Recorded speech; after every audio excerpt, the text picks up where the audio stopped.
రాజమౌళి వ్యాఖ్యలపై పెద్ద ఎత్తున దుమారం చెలరేగుతోంది తెలుగు రాష్ట్రాల్లో. మిగిలిన ఇండస్ట్రీలు కూడా మాట్లాడుకుంటూ ఉన్నాయి రాజమౌళి గురించి. మీ అభిప్రాయం ఏంటి? రాజమౌళి క్షమాపణ చెప్పాలా? రాజమౌళి సనాతన ధర్మాన్ని కించపరిచేలాగా మాట్లాడారా? రాజమౌళి పర్సనల్ గా తనని తాను నాస్తికుడు అని ప్రకటించుకున్నాడండి. అలా ప్రకటించుకోవడం తప్పేం కాదు. చాలా మంది నేను నాస్తికుడిని అని ప్రకటించుకునే హక్కు ఎవరికైనా ఉంది. అలాగే నేను ఫలానా మతాన్ని అనుసరిస్తున్నాను, ఆచరిస్తున్నాను అని చెప్పుకునే స్వేచ్ఛ ఉంది. అయితే ఆయన ఆంజనేయ స్వామి భక్తుడు, మా నాన్నగారు, నా భార్య వాళ్ళిద్దరూ భక్తులు. ఆయన వెనకుండి నడిపిస్తున్నాడు అన్నారు. కానీ ఇది ప్లే కాలేదు అంటే ఆయన వెనుకుండి ఏం నడిపిస్తున్నాడు అనిపించింది అనేది ఒకటే అభ్యంతరకరం ఇక్కడ.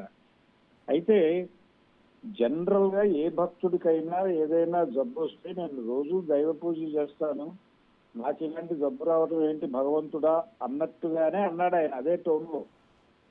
దాన్ని అనవసరంగా రచ్చ చేస్తున్నారు. అయితే ఈ రచ్చ చేయటం వెనకాల వీళ్ళ ఉద్దేశం రాజమౌళి అని నేను అనుకోవడం లేదు. వీళ్ళు ఈ దేశంలో నాస్తికులమని ప్రకటించుకున్న వాళ్ళ మీద దాడి చేస్తున్నారు. అలా ప్రకటించుకోవడం తప్పని దాడి చేస్తున్నారు. అలాగే భిన్నమైనటువంటి మతాభిప్రాయాలు కలిగినటువంటి వాళ్ళ మీద కూడా జరుగుతున్నటువంటి దాడిగా చూస్తున్నాను నేను. వాళ్ళందరినీ టార్గెట్ చేసి రాజమౌళి భుజం మీద తుపాకీ పెట్టి కాలుస్తున్నారు. రాజమౌళి తను సారీ చెప్పడానికి పెద్దగా అభ్యంతరం చెప్పే మనిషి ఏం కాదు. ఆయన్ని సీరియస్ గా ఎవరైనా అప్రోచ్ అయితే కాన్షియస్ గా ఆయన ఇమ్మీడియట్ గా సారీ చెప్పేస్తాడు. ఆయన పెద్ద ఇబ్బంది పెట్టే మనిషి కాదు, వివాదాలలోకి వెళ్ళాలి అనుకునే మనిషి కాదు. కాబట్టి నిన్న మొన్న ఆయన కేంద్ర మంత్రి గారు కూడా అన్నాడు కదా, రాజమౌళి చేసిన తప్పేమీ లేదు అన్న ధోరణిలోనే మాట్లాడాడు ఆయన. బండి సంజయ్ గారు కూడా. అయినప్పటికీ ట్రోల్ ఆగట్లేదు. అంటే ట్రోలర్స్ యొక్క ప్రోగ్రాం వేరు. వాళ్ళు ఈ దేశంలో హిందుత్వ మీద విమర్శ చేస్తున్న వాళ్ళందరి మీద దాడి చేయదలుచుకున్నారు రాజమౌళి భుజం మీద తుపాకీ పెట్టి. అది పరిస్థితి. అది కాదు అంటే ఇక్కడ హనుమంతుడు గురించి మాట్లాడడం అనేది వానర సేనకు అభ్యంతరాలు ఉన్నాయి, విహెచ్పికి అభ్యంతరాలు ఉన్నాయి. ఒకవేళ నేను నాస్తికున్నే, దేవుని నమ్మడం లేదు కాబట్టి అని అంతటితో ఆగిపోయి ఉంటే బాగుండేది మీరు ఇంతకు ముందు అన్నట్టు. కానీ హనుమంతుడు ముందుండి నడిపిస్తాడు అనే వ్యాఖ్యలు ఇలాగేనా అని ఆయన మాట్లాడడం ద్వారా హనుమంతుని భక్తులను, హిందువుల మనోభావాలను దెబ్బతీశారు అని భావిస్తున్నారు. ఇప్పుడు వీళ్ళందరూ సీరియస్ గా వెళ్ళి రాజమౌళిని అప్రోచ్ అయితే ఆయన ఓపెన్ గా సారీ చెప్పడానికి సిద్ధమేనండి. ఆయన వ్యతిరేకించి ఏదో సిద్ధాంతం చెప్తాడు అని నేను అనుకోవడం లేదు. ఆయన మీద ఇంకొక మాట మాట్లాడుతున్నారు వీళ్ళు, నాస్తికుడు దేవుడి సినిమాలు ఎలా తీస్తారు అని. నాస్తికులు తీసిన దేవుడి సినిమాలు గతంలో చూసిన చరిత్ర ఉంది మనకి. కొండవీటి వెంకట కవి గారు నేను నా హేతువాదిని అని ప్రకటించుకున్న ఆయన రాసిన పౌరాణిక సినిమాలు చూసాం మనం. దానవీర సూరకర్ణకి రైటర్ గా పనిచేసినటువంటి, అలాగే శ్రీరామ పట్టాభిషేకం అనే సినిమాకి రైటర్ గా పనిచేసినటువంటి కొండవీటి వెంకట కవి చార్వాక మతస్థుడు ఆయన, హేతువాది. కాబట్టి ఇదేదో రాజమౌళి మీద జరుగుతున్న దాడి కాదండి. ఇక్కడ ఉన్నటువంటి నాస్తికుల మీద, పర్టికులర్ గా హిందుత్వకి వ్యతిరేకంగా అంటే నాస్తికులపై కూడా దాడి చేసేవారు కాదు. కానీ ఎవరైతే నాస్తికులు హిందూ దేవుళ్ళను మాత్రమే విమర్శిస్తూ ఉంటారో అలాంటి నాస్తికులపై దాడులు జరుగుతుంది. నేను దేవుని నమ్మడం లేదు అని, కేవలం నాకు నమ్మకం లేదు అన్న నాస్తికులపై పెద్దగా దాడులు జరగలేదు.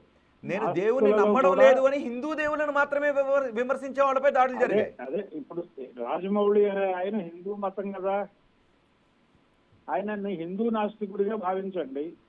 అంటే ఏంటి హిందూ నాస్తికుడు? హిందూ నాస్తికుడు అంటే హిందూ నాస్తికులు ఇప్పుడు మహమ్మద్ అలీ జిన్నా తనని తాను నాస్తికుడిని అని ప్రకటించుకున్నాడు. సావర్కర్ కూడా తనని తాను నాస్తికుడిని అని ప్రకటించుకున్నాడు ఆయన. మరి వాళ్ళని ఏం చేయాలి అంటే ఇప్పుడు చిన్న మాట అన్నా కానీ మీద పడిపోయే పరిస్థితి ఉందండి. బాపు గారు కార్టూన్ వేసాడు ఆ రోజుల్లో. శ్రీకృష్ణుడు అర్జునుడు రథం దిగి వెళ్ళిపోతుంటే అర్జునుడు అడుగుతాడు, అంటే హిందూ నాస్తికులు అంటే హిందూ దేవులను మాత్రమే విమర్శిస్తారా? ఎవరినైనా విమర్శించవచ్చండి, దేని గురించి అయినా మాట్లాడతారు వాళ్ళు ఇబ్బందికరమైన పరిస్థితి ఉన్నప్పుడు. ఇక్కడ హిందూ మతం గురించి నేను చెప్తున్నాను, బాపు గారు ఆయన భక్తుడే కదా, రామభక్తుడు అని అంగీకరించారు కదా అందరూ. ఉమ్, ఆయన ఒక కార్టూన్ లో కృష్ణుడు యుద్ధంలో కురుక్షేత్రంలో రథం దిగి వెళ్ళిపోతుంటే అర్జునుడు అడుగుతాడు, ఉమ్, ఏంటి బావా వెళ్ళిపోతున్నావు అని. ఉమ్, అడిగితే మధ్యాహ్నం కుప్పించి లంఘించినప్పుడు నడుము పట్టేసింది అంటాడు ఆయన. ఉమ్, అదే కార్టూన్ ఇప్పుడు వేసుంటే బాపు గారిని కూడా రాజమౌళి లాగా రోడ్డు మీద నిలబెట్టేవారు. ఉమ్. కాబట్టి దీని వెనకాల ప్రోగ్రాం వేరు, ఇది హిందుత్వ వాంటెడ్ గా చేస్తున్నటువంటి ప్రోగ్రాం. ఉమ్. దాన్ని అర్థం చేసుకోకుండా మనం హిందూ నాస్తికులు అది ఇది అని చెప్పి ఇతరేతర విషయాలు మాట్లాడుకుంటున్నాం అనేది అంటే నా నిజానికి ఆ అభిప్రాయం అండి. కార్టూన్ గురించే మాట్లాడుకుంటే హిందూ దేవుళ్ళను వ్యంగ్యంగానో హాస్యంగానో చూపిస్తూ డైలాగులు పలికించిన సినిమాలు కూడా చాలానే వచ్చాయి. వాటిని చూశారు, ఆదరించారు, ఇప్పుడు అనేక వాటిపైన వచ్చాయి. ఓకే, కానీ ఒక విహెచ్పి నుంచి వెంకటరాజు గారు మనకు అందుబాటులో ఉన్నారు. ఒకసారి ఆయనతో మాట్లాడే ముందు భరద్వాజ్ గారు ఇంకొక క్వశ్చన్ అడుగుతాను మిమ్మల్ని. కానీ రాజమౌళి దేవుని నమ్మనప్పుడు, పెద్దగా నమ్మకం లేనప్పుడు ఆయన సినిమాలకు ముందు తొలి పూజ దేవుడు పటాల దగ్గర చేస్తారంటగా? అవునండి, పటాల దగ్గరే చేస్తాడు. ఆయన పర్సనల్ విషయంగా చెప్పాడు, ఆయన సిద్ధాంత ప్రవచనకారుడు కాదు. పర్సనల్ విషయంగా చెప్పిన అదే అదే అందరికి వస్తుంది. ఆయన పర్సనల్ విషయంగా చెప్పినప్పుడు ఈ వేదిక పైన మళ్ళీ అందరూ ఉంటారు కదా, ఆ వేదిక అందరికీ సంబంధించిందే. అవునండి, ఆయన నిర్మాతలను ఇన్ఫ్లుయెన్స్ చేసేవాడు, మార్కెట్ ని ఇన్ఫ్లుయెన్స్ చేయటము, నాస్తికత్వాన్ని ప్రచారం చేయటం అనేది ఒక కార్యక్రమంగా ఉన్నవాడు కాదు. ఆయన ఉద్యమకారుడు కాదు. నేను దేవుణ్ణి పెద్దగా నమ్మను అన్నాడు ఆయన చాలా స్పష్టంగా.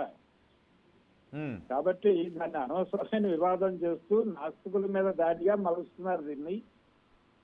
ఇది అభ్యంతరం.